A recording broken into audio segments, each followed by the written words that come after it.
যে কথা হয়নি বলা সে কথা। ছোট পর্দার জনপ্রিয় অভিনেতা ফারহান আহমেদ জোহান নাটকে অভিনয়ের মাধ্যমে দর্শকের কাছে নিজের আলাদা পরিচিতি তৈরি করেছেন তিনি। অভিনয়ের পাশাপাশি সামাজিক যোগাযোগ মাধ্যমেও বেশ সক্রিয় এই অভিনেতা।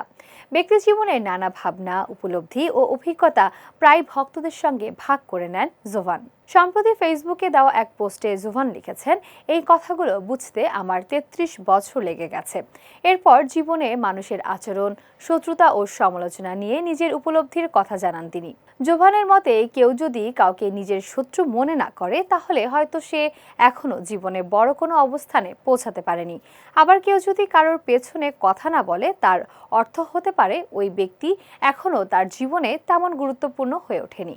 নেতিবাচক আচরণের মধ্যেও ইতিবাচক দিক খুঁজে দেখেছেন জোহান। তার ভাষ্য, কেউ যদি কাউকে নিচে নামানোর চেষ্টা করে তাহলে বুঝতে হবে সে ওই ব্যক্তির চেয়ে নিচে অবস্থান করছে।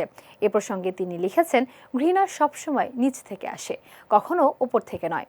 কেউ তাকে নিয়ে সন্দেহ করলে সেটিকেও নিজের কাজের একটি ইঙ্গিত হিসেবে দেখেন এই অভিনেতা।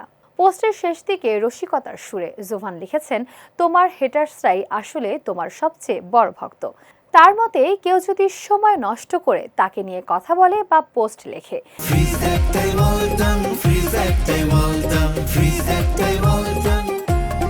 তাহলে সেটিও এক ধরনের গুরুত্ব দেওয়ার প্রমাণ। জোভানের এই উপলব্ধিতে নেতিবাচকতা ও সমালোচনাকে হতাশার কারণ না বানিয়ে বরং এগুলোকে এগিয়ে যাওয়ার প্রেরণা হিসেবে দেখার বার্তাই উঠে এসেছে।